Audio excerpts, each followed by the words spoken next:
Hi everybody, I'm Bree the Plant Lady checking in with a weekly garden tour right here from my Zone 7 Central North Carolina garden where we have been getting some glorious rain. Look, we are almost at 2 inches in the last 24 hours. Much needed rain system move in, and basically the garden is shimmering as a result. So let me turn the camera around and let's take a stroll so that you can see everything that we've gotten accomplished since last week. Well, here at the feed tank bed, it's starting to really look summery. We've got, of course, the Asclepias in bloom that has had monarch caterpillars munching on it. Got some self-sown buckwheat, some self-sown sunflowers, of course, amazel, basil, peanuts are all germinating, the okra's germinating. Actually, I'm amazed to see that the fava beans that I seeded a few weeks ago are also flowering. Look right there, isn't that crazy? And the petunias are actually looking pretty good. But what I'm really impressed with is the soft net garlic that I planted as an experiment to see if it would grow through the summer season. Look at how great that's looking. Of course, not only is that going to be great to harvest, but it's also helping deter the voles that are in the ground and love to munch on the peanuts as they are forming. So this is a really great thing to see. Of course, we still haven't really been that hot yet, but I'm very encouraged by this. Now here at the back deck, it was my plan that we were actually going to deassemble this today, but it's a bit too wet. So this will be later in the week or maybe the beginning of next week. You can see the tomatoes in the tower garden are rocking and rolling. Definitely time to start training them across and over the cattle net or the cattle fence here. And I'm so impressed with all of the tomatoes that I have growing in pots. They're just more beautiful than they usually are at this season because it still has just been so mild. And I can't believe that it is the last day of spring. Tomorrow is solstice. And I still have violas. I haven't changed out the succulent table for the summer season because it still looks good. Now you can see as we come along into the fire pit, the powder blue blueberries are starting to ripen, and there's a lot on this bush over here. And I almost tore this broccoli out the other day because it was looking really rough, but you can see it is starting to finally head. Now it needs to be harvested like this because that's like a day away from actually flowering. So late season broccoli definitely doesn't get quite as robust, but it's just pretty crazy that I've had broccoli grow this long. And I can't believe how good the nasturtiums look. And then all of these tomatoes are doing great. We've got fruit basically on all of them. So you can see there, nice big fruits. These are all grafted varieties that I got from the Chatham County Master Gardeners. Now I have to show you the veggie cube tomatoes and peppers look great. Look at that, there's a nice pepper already on there. And you know, I've already started training these tomatoes onto the cattle fence. I can't believe how much they've grown in such a short period of time. I swear this is the absolute easiest way to grow tomatoes. You don't even need to take the soil out of the pot. Just poke some holes on the side of the bag and just grow directly in it. Well, around the greenhouse is a transformation because you can actually see there's a pathway, which is great. I did do some pruning on these raspberries and just kind of cleaned the whole area up, moved some pots around. Everything that I have left to plant is now located in the greenhouse. So at least it's all concentrated in one spot. And then the back side of the greenhouse is totally planted. We just have to engineer the cattle panels to use as stakes for the tomatoes. And I can't believe it's only been 2 days since I planted these, and I can't believe how much greener they are. Everything's just growing really well. I also can't believe that tomorrow summer officially starts. I'd like to have another May, June, but I know that's not how it works.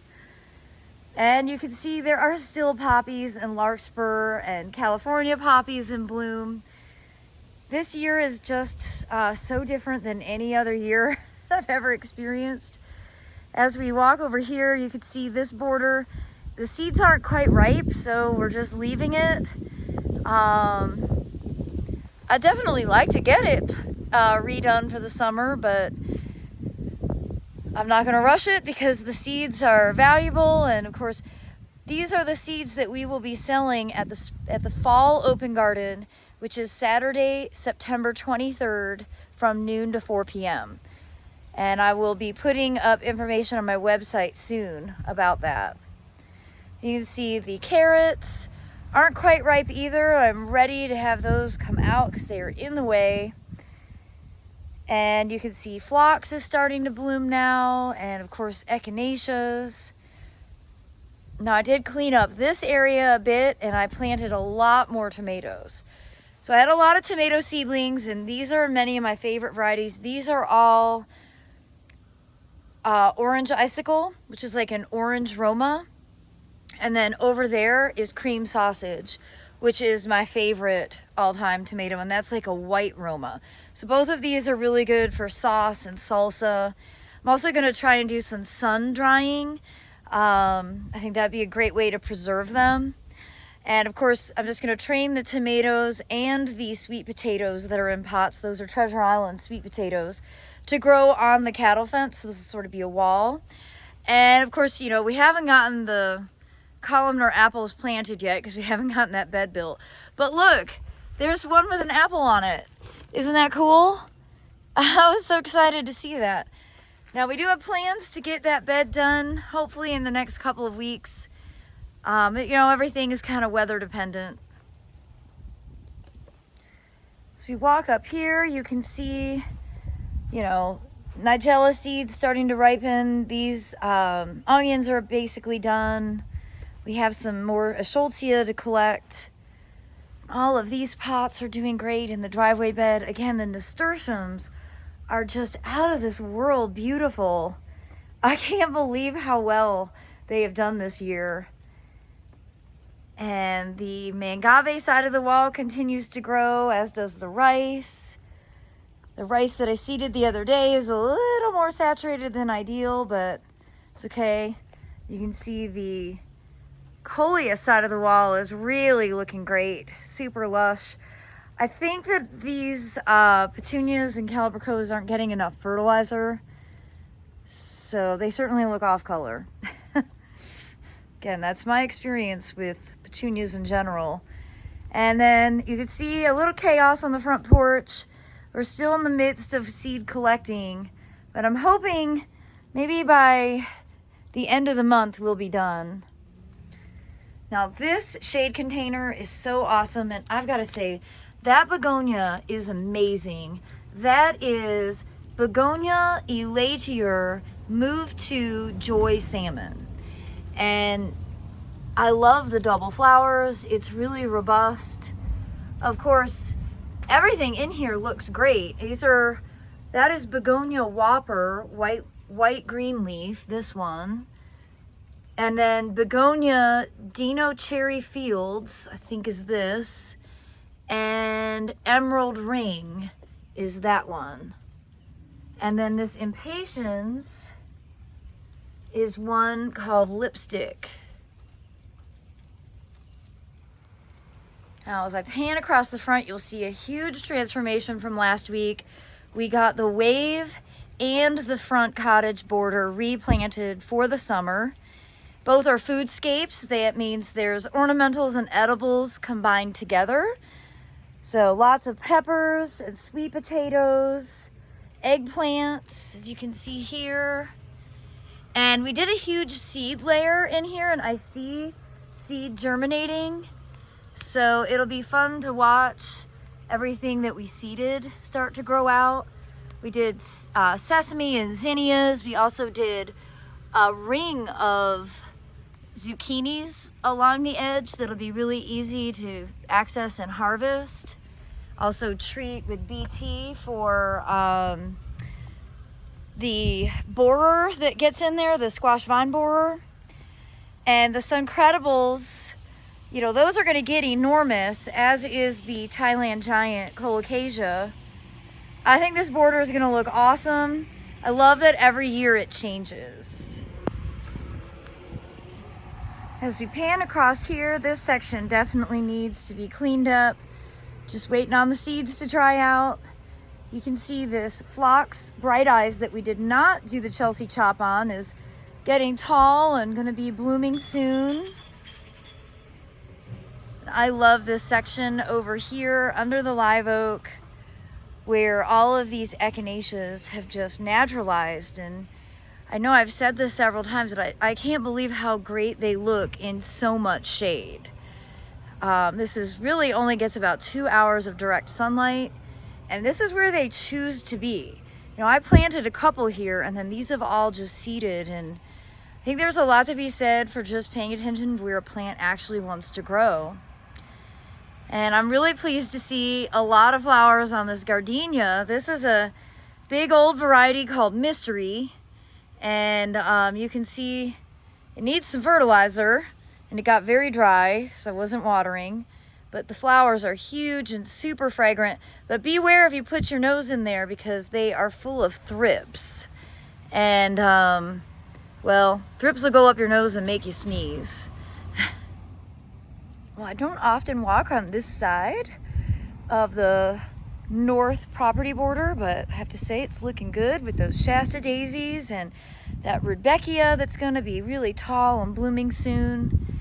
And of course, Hydrangea paniculatas. This is one called Green Spire that has kind of an unruly habit, but pollinators absolutely love the flowers on this because there's both sterile and fertile blooms. So it's really practical. And again, here are those echinaceas that have they have done this themselves. That kind of density, something that just happens when the plants are happy. And I gotta say, that border makes me happy. Well, you can see evidence of dryness here. This is more Phlox paniculata bright eyes, and I did not run a sprinkler out here, so you can see that the dryness that we've been experiencing is definitely impacting the plants. I did run the sprinkler through the middle of this yard for watering in the sunny section of the wave. Here in the shady section of the wave, we're just waiting for the carrot seed to ripen, and then we'll get that all pulled out and cleaned up, and I'm not exactly sure what we're gonna plant in its place. Might just see what germinates on its own, because honestly, all of these carrots happened without my interference. But I am pleased to see that there are seedlings germinating in the wave that we planted just a few days ago. And so far, the deer have left the sweet potatoes alone. But you can see some seed germinating. Here are some more zucchinis starting to grow. We did zinnias and sunflowers and squash, 2 types of squash in here. So that's definitely squash germinating, which is great because that's an enormous part of my daily diet. And up here under this live oak, you can see these eucomis are looking great. If they were in more sun, they would be a darker burgundy, but I think that they are just one of the coolest plants ever. And looking good on better ground plane coverage. I've got some more perennials that can go in here. We did get a lot planted yesterday at the Carolina Garden House. I'll give you a sneak peek in. But be sure to tune in tomorrow for an update on everything that we have going on at the big new native garden. You can see along this border, you know, different Calicarpa, Baptisias, Viburnums, Mums as ground covers. This is definitely a border that blends Asian or just non-natives and natives together. And I think at the end of the day, that's probably something that you do have to look at, because, you know, ultimately you're going to have to grow plants that are climate resilient. And that probably is going to be a blend of plants from multiple continents. But I'm very happy to be indulging in more North American native plants and learning more about them. And we certainly do have some standouts, including this awesome oak leaf hydrangea. This is one called Jetstream. It's from First Editions, and I just think it's the perfect size. And you can see it's growing here at the base of this water oak, and it just hasn't skipped a beat. It has not been getting irrigated. Well, everybody, I hope that you've enjoyed this weekly garden tour update, and I look forward to sharing another with you next week. In the meantime, I'm wishing you all the very best. Thanks so much for tuning in.